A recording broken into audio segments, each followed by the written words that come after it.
தவிக தொண்டர்களை திமுகவினர் தாக்கியது வன்மையாக கண்டிக்கத்தக்கது என்று புசி ஆனந்த் கண்டனம் தெரிவித்துள்ளார். சேலம் சீலநாயக்கன்பட்டியில் நாளை நடைபெறவுள்ள தவிக தலைவர் விஜய் பங்கேற்கும் நிர்வாகிகள் சந்திப்பு கூட்டத்திற்கான முன்னேற்பாடுகளை ஆய்வு செய்ய சேலம் விமான நிலையத்திற்கு வருகை தந்த அக்கட்சியின் பொதுச் செயலாளர் புசி ஆனந்த் மற்றும் செங்கோட்டையன் ஆகியோருக்கு தொண்டர்கள் உற்சாக வரவேற்பு அளித்தனர். அப்போது தவிகவினர் மீதான தாக்குதல் குறித்து செய்தியாளர்கள் எழுப்பிய கேள்விக்கு வன்மையாக கண்டிக்கத்தக்கது என்று புசி ஆனந்த் பதிலளித்தார்.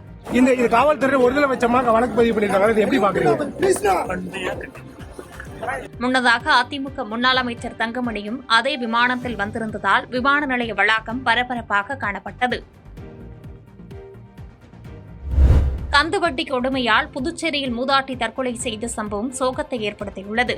புதுச்சேரி நெல்லித்தோப்பு பகுதியைச் சேர்ந்த சித்ரா என்பவர் தனது குடும்ப சூழ்நிலைக்காக வாங்கிய ரூபாய் 80,000 கடனுக்கு வட்டியாக மட்டும் ரூபாய் 3 லட்சம் கட்டியுள்ளார்.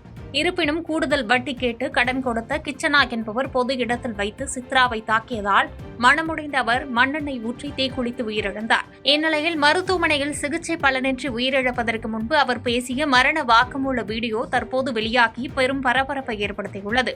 மேலும் இதுகுறித்து போலீசார் விசாரணை நடத்தி வருகின்றனர். ஒரு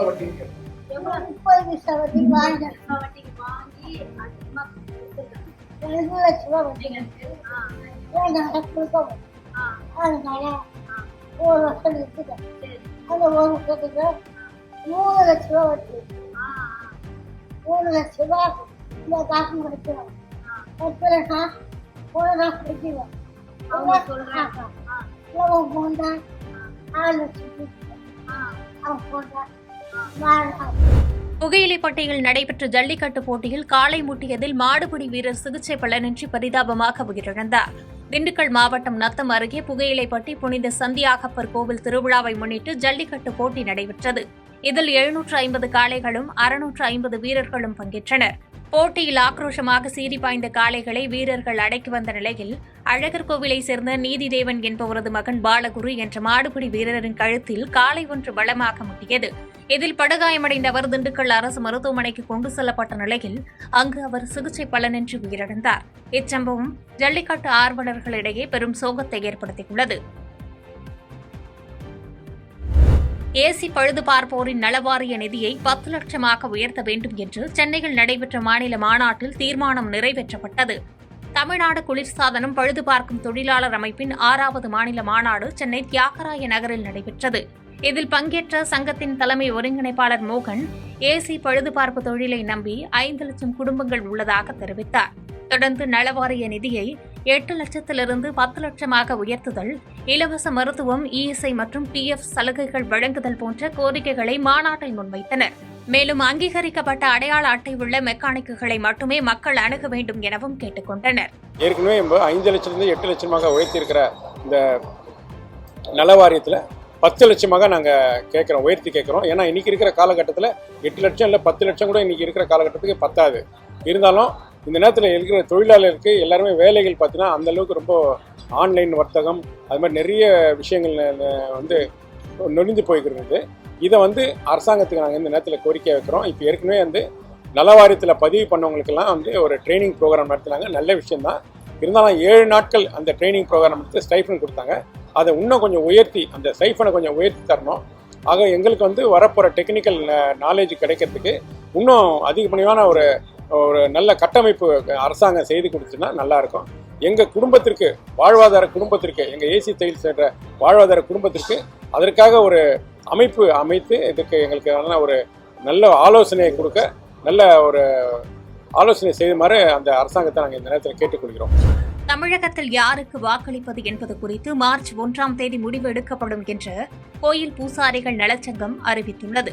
கரூர் மாவட்ட கோவில் பூசாரிகள் நலச்சங்க மாநாட்டில் பங்கேற்ற மாநில தலைவர் வாசு பூசாரிகளின் கோரிக்கைகளை வலியுறுத்தி பேசினார். தொடர்ந்து மாநாட்டில் கிராம கோவில் பூசாரிகளின் ஓய்வூதியத்தை 6000ஆக உயர்த்துதல், ஒரு கால பூஜை திட்டத்தின் கீழ் வழங்கப்படும் தொகையை உயர்த்துதல் உள்ளிட்ட 14 தீர்மானங்கள் நிறைவேற்றப்பட்டன.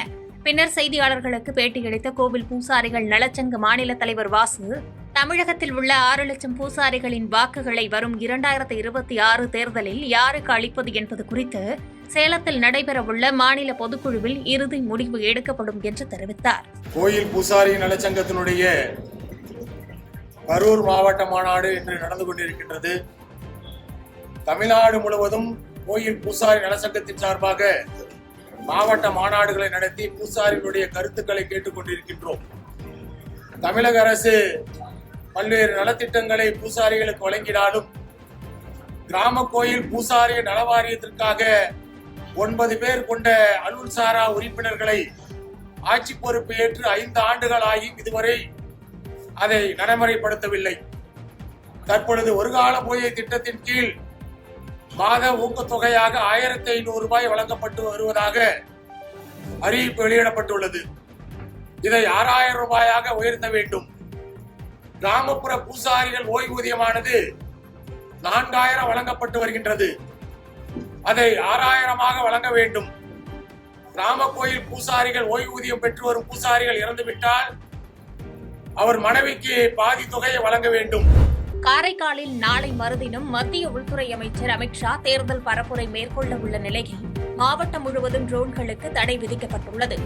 மத்திய உள்துறை அமைச்சர் அமித்ஷா வரும் 14ஆம் தேதி காரைக்காலில் தேர்தல் பரப்புரை மேற்கொள்ள உள்ளார்.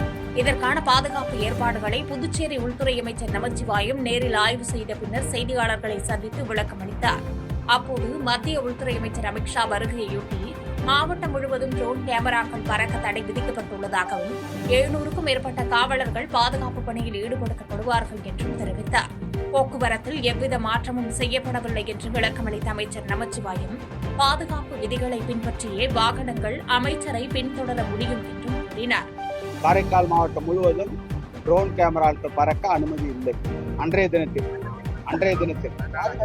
ஆமா, அவர் காலையில வந்துட்டு காலையில போற வரைக்கும் அந்த அனுமதி இல்லை. 700க்கு அதிகமான காவலர்கள் இந்த பாதுகாப்பு பணியிலே ஈடுபடுத்தப்பட இருக்கின்றார்கள். அதிலே 350 காவலர்கள் புதுவை மாநிலத்திலிருந்து புதுச்சேரி பகுதியிலிருந்து வருகை தர இருக்கின்றார்கள். அது மட்டுமல்லாமல் 7 கம்பெனிகள் பாராமிலிட்டரி போர்ஸ் என்று சொல்லக்கூடிய 7 கம்பெனிகள் காரைக்கால் பகுதிக்கு வர வைப்பதற்கான வேண்டுகோள் விடுக்கப்பட்டிருக்கின்றது. எம்ஜிஆருக்கு பிறகு அதிமுகவில் தலைவர்களே இல்லை என மதுரையில் நடைபெற்ற திமுக பொதுக்கூட்டத்தில் அமைச்சர் ராஜகண்ணப்பன் விமர்சித்துள்ளார். மதுரை ஆணையூரில் நடைபெற்ற திமுக பொதுக்கூட்டத்தில் அமைச்சர்கள் ராஜகண்ணப்பன் மற்றும் மூர்த்தி ஆகியோர் பங்கேற்றனர். கூட்டத்தில் பேசிய அமைச்சர் ராஜகண்ணப்பன் அதிமுக என்பது எம்ஜிஆர் ஜெயலலிதா காலத்திலேயே முடிந்துவிட்டது என்றும் இப்போது இருப்பவர்கள் தலைவர்கள் அல்ல என்றும் சாடினார். எடப்பாடி பழனிசாமி தொழில் நஷ்டத்தில் இருந்தபோது தான் அவருக்கு வேலை போட்டு கொடுத்ததாக சுட்டிக்காட்டிய அமைச்சர் தற்போது அமித்ஷாவின் பிடியில் எடப்பாடி சிக்கியிருப்பதாக விமர்சித்தார். மேலும் காங்கிரஸ் கூட்டணி குறித்து முதலமைச்சர் முடிவெடுப்பார் என்றும் தாவேக கட்சியில் 15 வயது இளைஞர்களே அதிகம் இருப்பதாக கூறினார். திமுகவின் 5 ஆண்டுகளில் போதைப்பொருள் கலாச்சாரமே மிஞ்சியுள்ளதாகவும் அதிமுக தலைமையிலான கூட்டணி 200 இடங்களை வெல்லும் என அன்புமணி ராமதாஸ் கூறியுள்ளார். மதுரை மீனாட்சியம்மன் கோயிலில் சுவாமி தரிசனம் செய்த பாமக தலைவர் அன்புமணி ராமதாஸ் பின்னர் செய்தியாளர்களிடம் பேசினார். அப்போது தமிழகத்தில் தற்போது நடப்பது காட்டாட்சி என்று திமுகவை சாடினார். மேலும் முதலமைச்சர் ஸ்டாலின் தினசரி பொய் பேசி வருவதாகவும் அவரது ஆட்சியில் போதைப்பொருள் புழக்கம் அதிகரித்துள்ளதாகவும் குற்றம் சாட்டினார். அதிமுக தலைமையிலான தேசிய ஜனநாயக கூட்டணி 200 இடங்களை பிடித்து ஆட்சி அமைக்கும் என்று தெரிவித்த அன்புமணி ராமதாஸ் திமுக ஒற்றை இலக்க இடங்களுக்கு தள்ளப்படும் என்றும் தெரிவித்தார். தொடர்ந்து பாமக நிறுவனர் ராமதாசுடன் இணைந்து பணியாற்றுவது குறித்து செய்தியாளர்கள் எழுப்பிய கேள்விக்கு அது முடிந்து போன கதை என்றும் அன்புமணி பதிலளித்தார். தமிழ்நாட்டில் நடந்து கொண்டிருக்கிறது ஒரு காட்டாட்சி, ஊழலாட்சி, மக்கள் விரோத ஆட்சி. இந்த திமுக அரசினுடைய மிகப்பெரிய தோல்வியாக நான் பார்ப்பது தமிழ்நாட்டில் எல்லா கிராமங்களிலும் இன்று போதைப் பொருட்கள் விற்று கொண்டிருக்கின்றார்கள். The biggest failure of the DMK government is selling of not only marijuana but other drugs like cocaine, heroin, fentanyl. அதாவது அமெரிக்காவில் எந்தெந்த போதைப் பொருட்கள் கிடைக்கிறதோ அத்துணையும் தமிழ்நாட்டிலே நகரங்கள் மட்டும் கிடையாது, பள்ளிக்கூட வாசல் கிடையாது, கல்லூரி வாசல் மட்டும் கிடையாது, கிராமங்களிலே கிடைத்துக் கொண்டிருக்கிறது. அதாவது இந்த ஒரு தலைமுறையை நாசப்படுத்திக் கொண்டிருக்கின்ற திமுக அகற்றப்பட வேண்டும். திமுக காங்கிரஸ் கூட்டணியில் குழப்பம் என பாஜக மாநில தலைவர் நயினார் நாகேந்திரன் தெரிவித்துள்ளார். மதுரையில் செய்தியாளர்களை சந்தித்த அவர், மார்ச் 1ஆம் தேதி மதுரையில் நடைபெறும் தேசிய ஜனநாயக கூட்டணி மாநாட்டில் பிரதமர் மோடி கலந்து கொள்வது உறுதி என தெரிவித்தார். தேசிய ஜனநாயக கூட்டணியின் முதலமைச்சர் வேட்பாளர் எடப்பாடி பழனிசாமி தான் என்பதில் தாங்கள் தெளிவாக இருப்பதாக தெரிவித்த நயினார் நாகேந்திரன், ஆட்சியில் பங்கு கேட்டு நெருக்கடி கொடுக்க மாட்டோம் என்றும் தெரிவித்துள்ளார். மேலும் திமுக காங்கிரஸ் கூட்டணியில் பெரும் குழப்பம் நிலவுவதாக குற்றம் சாட்டிய நயினார் நாகேந்திரன், தேர்தலுக்குள் பல மாற்றங்கள் வரும் என்றும் தெரிவித்தார். முதலமைச்சர் சொன்னது எந்த அடிப்படையில் சொல்லியிருப்பாருன்னா, நீங்க கேட்கிற வித்தியாசமான கோணம் எங்களுக்கு தெரியுது. இருந்தா கூட முதலமைச்சர் எந்த அடிப்படையில் அவர் சொல்லியிருப்பார் அப்படின்னா, அவர்களுடைய கூட்டணியில் நாங்கள் குழப்பம் ஒன்றும் இல்லை, கூட்டணியில் யாரும் மந்திரி சபையில் காங்கிரஸ் கட்சி இடம் கேட்கவில்லை அப்படிங்கிறத சொல்லாம சொல்றாரு. கூட்டணி ஆட்சி அந்த அர்த்தத்தில் அவங்க சொல்லியிருப்பாங்க அப்படிதான் நினைக்கிறேன். தமிழை அகற்ற இந்தி வந்தால் தடுத்து நிறுத்தும் வீரர்களாக திமுக இருக்கும் என உசிலம்பட்டியில் நடைபெற்ற பொதுக்கூட்டத்தில் திமுக துணை பொதுச் செயலாளர் திருச்சி சிவா சூடு வைத்தார். மதுரை மாவட்டம் உசிலம்பட்டி அருகே அத்திப்பட்டியில் நடைபெற்ற திமுக பொதுக்கூட்டத்தில் திருச்சி சிவா மற்றும் எம்பி தங்க தமிழ்ச்செல்வன் ஆகியோர் கலந்து கொண்டனர். தொடர்ந்து கூட்டத்தில் உரையாற்றிய திருச்சி சிவா, தாய்மொழி தமிழுக்கு மாற்றாக 200 ஆண்டுகளுக்கு முன்பு உருவான இந்தி மொழியை ஒருபோதும் ஏற்க முடியாது என்றும், மத்திய அரசின் மிரட்டல்களுக்கு அஞ்சும் வீரன் முதலமைச்சர் ஸ்டாலின் அல்ல என்றும் தெரிவித்தார். அண்ணாவின் வழியில் நாடாளுமன்றத்தில் இந்தியை எதிர்ப்போம் என தெரிவித்த திருச்சி சிவா, திருநங்கைகள் மற்றும் மாற்றுத்திறனாளிகளுக்கு திமுக அரசு செய்துள்ள திட்டங்களை பட்டியலிட்டு பேசி மீண்டும் திராவிட மாடல் ஆட்சி தொடர ஆதரவு திரட்டினார். நம் தாய்மொழி தமிழை அகற்றிவிட்டு இந்தி வருமையானால் அதை தடுத்து நிற்கிற வீரர்களின் கூடாரமாக திராவிட நீ இந்தி படிக்காவிட்டால் உனக்கு பணம் இல்லை என்று டெல்லி மிரட்டினால் மிரட்டலுக்கு அஞ்சுகிற நாடில் என்ற வீரன் எங்கள் தலைவர். செய்திகளை உடனுக்குடன் தெரிந்து கொள்ள கீழ்கண்ட கேபிள் மற்றும் டிடிஎச் நெட்வொர்க்குகளில் எம்நாடு செய்தி தொலைக்காட்சியை காணுங்கள். பாதகம் செய்பவரை கண்டால் நாம் பயம் கொள்ளலாகாது பாப்பா. மோதி மிதித்துவிடு பாப்பா, அவர் முகத்தில் உமிழ்ந்துவிடு பாப்பா. அண்மை செய்திகளை உடனுக்குடன் தெரிந்து கொள்ள இணைந்திருங்கள் எம்நாடு தொலைக்காட்சியுடன்.